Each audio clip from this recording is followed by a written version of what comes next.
नमस्कार, मैं हूं सुशील शंकरविक और आप मेरे साथ देख रहे हैं metro today live. Metro today live में आज हमारे साथ जुड़े हुए हैं प्रोफेसर पीके सिंह।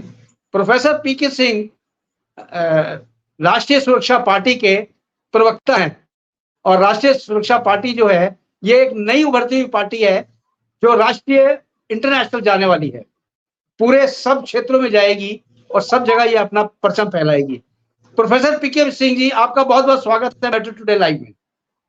तो मेट्रो टुडे लाइव में आपसे बहुत सीधा बहुत सवाल मैं ये पूछता धन्यवाद। हूं कि अभी जो फर्स्ट फेज की पुलिंग हुई है, प्रोफेसर साहब, अभी जो फर्स्ट फेज की पुलिंग हुई है वो बहुत ही लोएस्ट पुलिंग थी। जो अभी लोकसभा के चुनाव चल रहे हैं 2024 के, उसकी फर्स्ट फेज की पुलिंग हुई है अभी जी बहुत ही लोएस्ट पुलिंग है। जो 102 सीटों के लिए चुनाव हुए हैं अभी, इसका क्या कारण हो सकता है? एक कि क्या मैसेज गया है लोगों में, आप बताएं। देखिए, अब देखने को मिल रहा है कि लोगों का चुनाव से और इस राजनीतिक व्यवस्था से मन भर गया है। लोग थक चुके जी हैं जी, समाज की बातों से।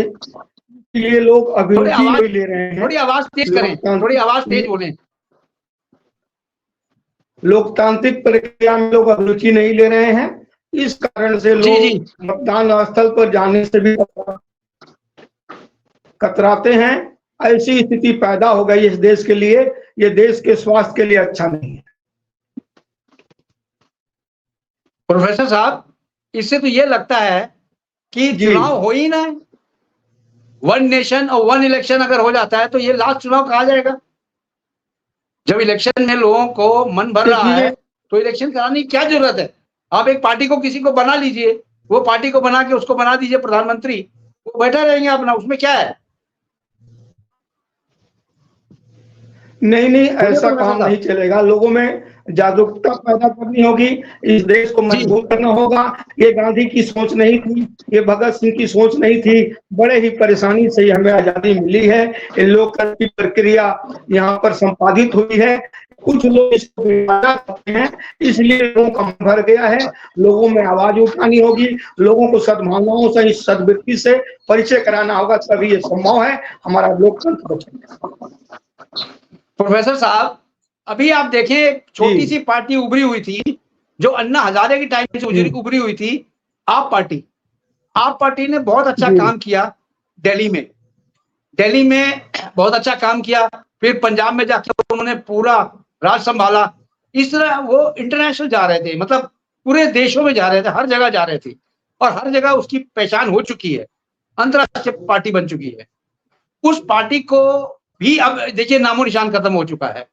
मतलब ऐसा है कि आप पार्टी का अगर नेता मिस्टर केजरीवाल साहब जेल के पीछे हैं, जेल की सलाखों के पीछे हैं, कोई भी कारण रहा हो, हम उसमें कोई कमेंट नहीं करते हैं कि वो सही है कि गलत है, क्या हुआ क्या नहीं हुआ, वो तो बात का मुद्दा है।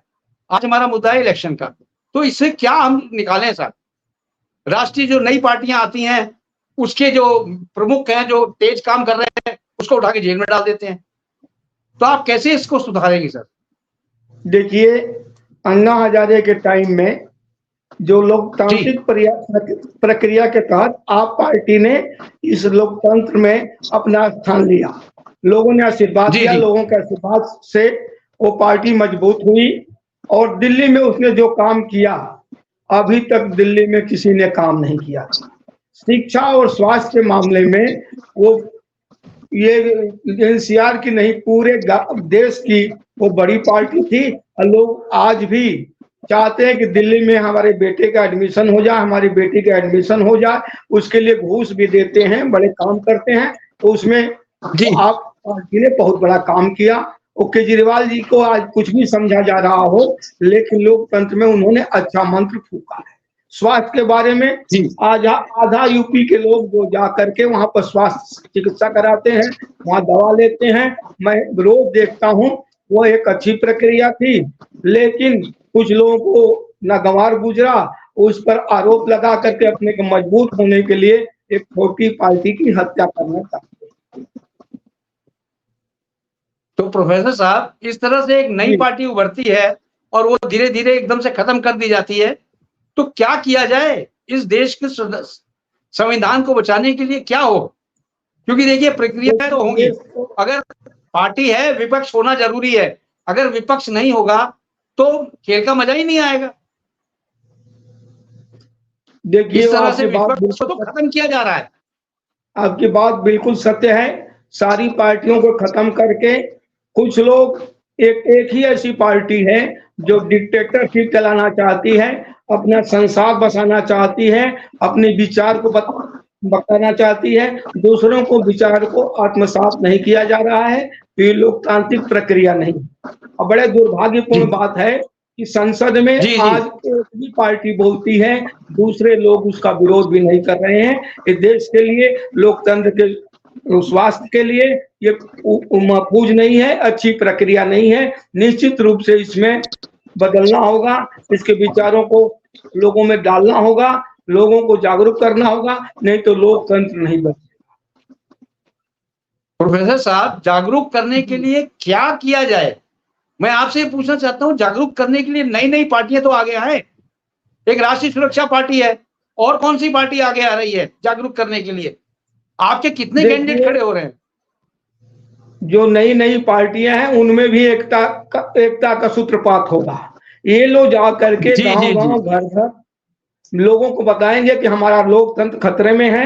लोकतंत्र के खतरे से दूर करने के लिए आइए हम सब लोग मिल करके एक नया सूत्रपात करें, एक नया अध्याय खोजें, एक नई किताब बनाएं जिसमें लोकतंत्र को मजबूत किया जाए। कोई और एक बात और मैं कहना चाहता हूं, भगत सिंह ने एक अंत में कहा था जब फांसी होने वाली थी कि कोई नहीं चाहता उलझनों में पड़े, अदावत करें। अरे अब तो सारी राह बंद हो गई, जो जहां है वहीं से बगावत करे। ऐसी प्रक्रिया भी अपनानी होगी, क्योंकि लोकतंत्र को खत्म करने के लिए, लोकतंत्र के अंत करने के लिए ये पार्टियां आ गई हैं। ये भारतीय जनता पार्टी लोकतंत्र की हत्या करना चाहती है, गला दबाना चाहती है। लेकिन राष्ट्रीय जो भी हम, जैसे हमारी पार्टी है राष्ट्रीय सुरक्षा पार्टी, इनके काम को संपन्न नहीं होने देगी।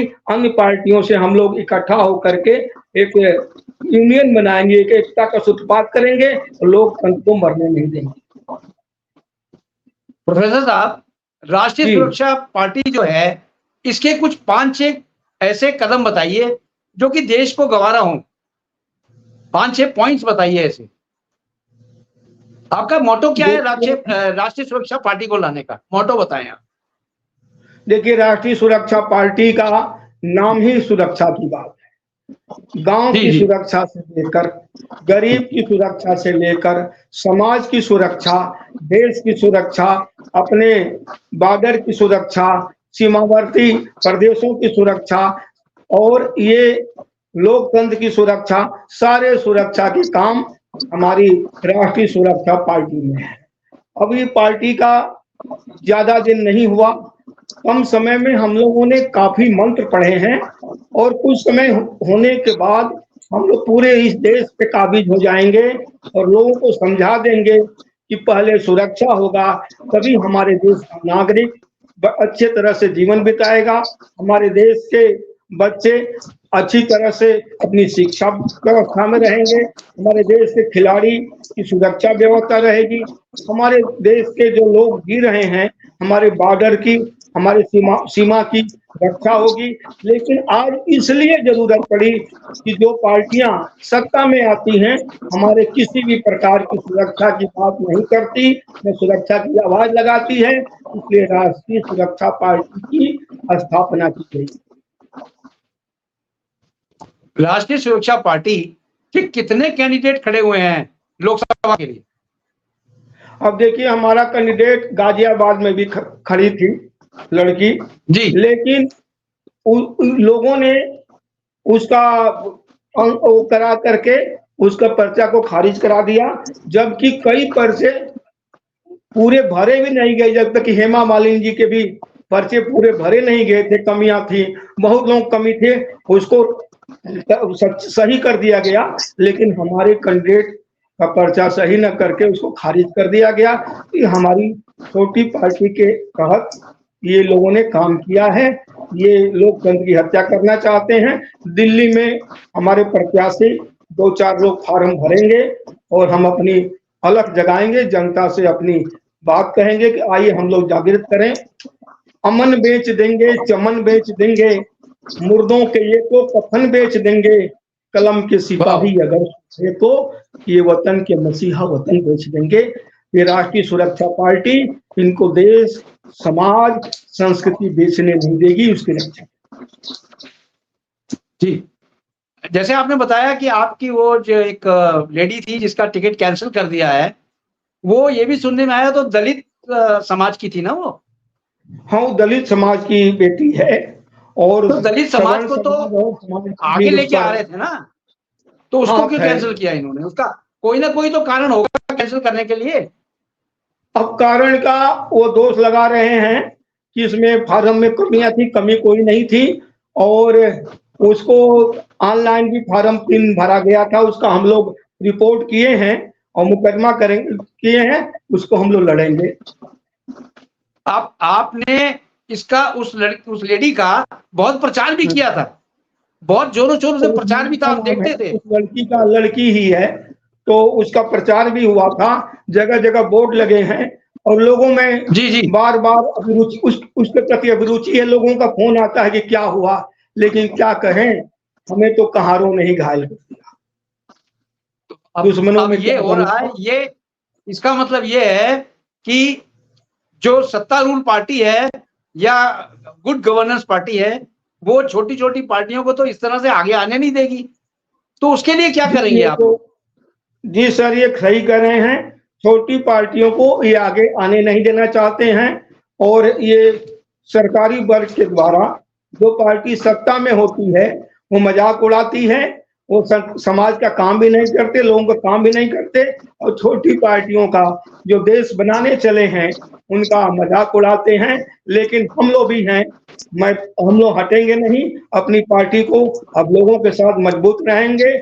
मैदाने इंतहा से घबरा के हट न जाना, तकमील जिंदगी है चोटों पे चोट पाना, अले खुदा से हमको कोई नहीं शिकायत, हमने बना लिया है कांटों पे आशियाना। हम लोग चलते रहेंगे चाहे कितनी परेशानी हो, परेशानी को सह करके चलना हम लोगों ने सीखा है। प्रोफेसर साहब, आप जी कोई एक ऐसा पॉइंट बताइए जिससे कि आप जो सत्तारूढ़ पार्टी है उसको कम्पीट कर सकते हैं। कोई एक ऐसा उदाहरण दीजिए, कोई एक ऐसा पॉइंट बताइए कि आप उससे सक्सेस हैं, उससे मजबूत हैं आपकी पार्टी। हमारी पार्टी सुरक्षा को लेकर के गांव में, घर में जो बच्चे सुरक्षित नहीं है, भोजन की उनकी व्यवस्था नहीं है, वहां तक हम लोग काम करने जा रहे हैं। और राष्ट्रीय मुद्दों से लेकर के जो स्कूलों में जो पढ़ाई नहीं होती है वहां पर भी हमारे लोग जा करके आप पढ़ाते क्यों नहीं, जब आप पढ़ाने के लिए हैं तो पढ़ाइए। ये मुद्दा लोगों को बहुत अच्छा लगा। गरीबों के लिए हम लोग कोचिंग की व्यवस्था भी कर रहे हैं जिससे गरीबों के बच्चे भी IAS PCS हो सकें और वो राजनीतिक हो सकें। लेकिन ये सत्तारूढ़ पार्टी, जबकि यहाँ पर अतुल गर्दी गाजियाबाद में है, वो बहुत पैसे वाले हैं, लेकिन समाज की दिशा दशा से उनको मतलब नहीं है। वो तो हमें गैरों से क्या फुर्सत, अपने गम से कब खाली, चलो बस हो चुका मिलना, हम खाली न तुम खाली, किसी के लिए उनके पास समय नहीं है। और तो ये कहते हैं जिसको गरज हो वो आवे। और यहाँ पर कोरोना काल में मंत्री थे, स्वास्थ्य मंत्री, उन्होंने काम भी नहीं किया। लेकिन अब क्या कहें, एक ऐसी हवा बही है, इस बयार को खत्म करना या बयार को प्रारूप में पहली प्राथमिकता में ले आना हम लोग की प्राथमिकता होगी। वो बयार जो है हिंदुत्व की है, हम लोग भी हिंदू हैं, राम हमारे हैं, राम हमारे घर के हैं, लेकिन राम से हम वोट नहीं मंगवाना चाहते, वो हमारे आराध्य हैं। जो भारतीय जनता पार्टी राम से वोट मंगवा रही है, राम इनके मजदूर हैं। जी हाँ प्रोफेसर साहब, हमारे राम आराध्य हैं, इनके ये बताएं। बोलिए बोलिए। हाँ जी, बोल रहे हैं प्रोफेसर साहब। तो इसलिए मैं कहना चाहता हूँ कि ये लोग राम के से काम कराना चाहते हैं, ये देवताओं से काम कराना चाहते हैं, हम उनको आराध्य देव मानते हैं। हिंदू मुसलमान को बांटना चाहते हैं, हम लोग बांटने वाले लोग नहीं हैं। कौमों को कबीलों में मत बांटिए, कौमों को कबीलों में मत बांटिए, इस सफर को मीलों में मत बांटिए। एक नदी की तरह है हमारा वतन, इससे तालों और झीलों में मत बांटिए। ये बांटवारा हम लोग करने वाले नहीं है। हम लोग ये जरूर कहते हैं कि नांचल में सितारों को सजाने की कसम, नांचल में सितारों को सजाने की कसम खाओ, न हाथों में अभी मेहंदी रचाने की कसम खाओ। अरे आपस के गिले शिकवे मिटा लेंगे किसी भी दिन, कल देश की माटी बचाने की कसम खाओ, कल देश की माटी बचाने की कसम खाओ। इस देश के लिए हम लोग अपनी पार्टी बनाए हैं, राष्ट्र की सुरक्षा के लिए, सामाजिक सुरक्षा के लिए, और वर्तमान में हम लोग यही काम कर रहे हैं। यही हमारी प्राथमिकता। प्रोफेसर साहब, आपके पास युवा को आगे लाने का क्या पॉइंट है? युवा किस तरह आपसे जुड़े, युवा क्यों आपके पास आए, युवा क्यों आपके साथ चले, युवा क्यों अपना टाइम वेस्ट करे आपके साथ? युवा के लिए क्या प्रलोभन है आपके पास देखिए, कि राष्ट्रीय सुरक्षा पार्टी में आए और राष्ट्रीय सुरक्षा पार्टी को आगे लेके? युवा जो है भारत का भविष्य है, इस देश की तकदीर है। आज के युवा कल के नागरिक होंगे, प्रधानमंत्री होंगे, राष्ट्रपति होंगे, डॉक्टर होंगे। ये हम लोग की पहली प्राथमिकता है।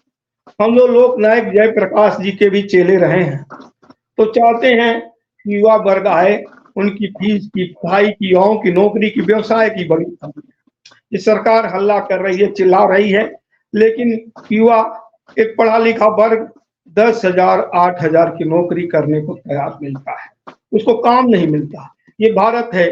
ये प्रधानमंत्री जी बड़े खुश हो जाते हैं कि हमारे बच्चे जा रहे हैं, वहां जाएंगे, इजराइल में जाएंगे, हमारे बच्चे सऊदी में जाएंगे। मुझे तो बड़ा दर्द होता है, जो हमारे देश में बच्चे पैदा हुए हैं, बच्चे क्या मजदूर पैदा, जो मजदूरी करने के लिए विदेश जा रहे हैं, जो मजदूरी करने के लिए इजराइल जा रहे हैं, जो मजदूरी करने के लिए दुबई जा रहे हैं। तो हमारे देश में विद्वान कम, हमारे देश में साहित्यकार कम, हमारे देश में इंजीनियर और बड़े बड़े लोग कम, ज्यादातर मजदूर पैदा हो रहे हैं। इस बात का मुझे बहुत गर्व है। मजदूर पैदा करके वो लोग कहते हैं कि भारत विश्व गुरु बनेगा। क्या मजदूर पैदा करने वाला भारत विश्व गुरु बन सकता है? मैं पूछना चाहता हूँ इन लोगों से, क्या आजादी के बाद भारत लूट का घर हो गया? सब ऊट उठाओ तो समर नहीं सो गया। वो लोगों की चिंता, उन लोगों के सपने की याद दिलाने वाला आज कोई नहीं है। राष्ट्रीय सुरक्षा पार्टी इस सपने, उन सपनों के साथ खड़ी हुई है। मैं यही लोगों से अपील करता हूँ, आइए मिल करके एक बड़ा सा काम किया जाए। अगर कोई गलती हम लोगों से हो जाए तो हमारे कान गर्म कर लीजिए। इस तरह की व्यवस्था लेकर के चलते हैं कि जनता की वास्तविक सरकार बने, जनता के दर्द और का मूल्यांकन हो, तभी राष्ट्रीय सुरक्षा पार्टी इस देश की सुरक्षा कर पाए। नहीं तो ये बात जो चल रही है, ढूंढनी हो मंजिल तो अपना रहनुमा खुद बन, अटक गया है वो जो सहारा मिल गया होता। राष्ट्रीय सुरक्षा पार्टी को किसी सहारे की जरूरत नहीं है, किसी नेता की जरूरत नहीं है। राष्ट्रीय सुरक्षा पार्टी को भारत के आवाम की जरूरत है। किसी अकेले मुस्लिम की जरूरत नहीं है, किसी हिंदू की जरूरत नहीं है। आज महावीर स्वामी के जन्मदिन पर मैं हुंकार भर रहा हूँ कि हम अहिंसक भी लोग हैं, अहिंसा को पालन करते हैं, लेकिन कुछ लोग हिंसक हैं, उनका भी यह देश चले। इसी प्रवृत्ति से भारत बनेगा। मैं सबको के साथ आभार व्यक्त करता हूँ और ये भी कहना चाहता हूँ, आइए हम सब लोग मिलकर भारत की भविष्य को संवारें, जिससे हमेशा सवेरा दिखाई दे और भारत का ये बगीचा हरा भरा है। जय हिंद, जय। प्रोफेसर साहब, जाते जाते आप देश को क्या संदेश देना चाहते हैं? देश के जनता को लिए कोई संदेश है, वो भी आप दें। देखिए, देश की जनता, भारत की जनता बड़ी अच्छी जनता है। वो अपने दिल में कुछ नहीं रखती, लेकिन भारत के नेता, बड़ा दर्द है कि भारत के नेता चालबाज हो गए हैं। झूठ बोल करके वो वोट लेते हैं जनता का और उनके लिए कोई काम नहीं किया जाता। ये देश का दर्द बटोरे हुए हम लोग कहना चाहते हैं। क्या पहचानिए कौन लोग क्या कह रहे हैं। वो कहाँ गया 15 लाख की आपके खातों में पैसा, जिसको लोग रोज दिन अपने खातों में झांका करते थे। कहाँ गए वो लोग जो देश से भाग करके वो लोग दूसरे जगह पैसा लेकर के भाग गए? वो कहाँ गया काला धन? ये जनता पूछ रही है। जनता पूछ रही है प्रश्नों को। इस राजनीति की घाटी से ये घटनाएं क्यों घटी? ये आपकी परिपाटी से जनता प्रश्न पूछना चाहती है, जनता क्वेश्चन मार्क लगाना चाहती है। तो जनता हमारे साथ आए और क्वेश्चन मार्क को हम लोग आंसर में बदलेंगे, यही चाहते हैं। प्रोफेसर साहब, आपका मैटर टुडे लाइव से जुड़ने के लिए बहुत बहुत धन्यवाद। जय हिंद, बहुत जय भारत। धन्यवाद थैंक यू आपका। जय हिंद सर, जय हिंद, जय हिंद। जय हिंद।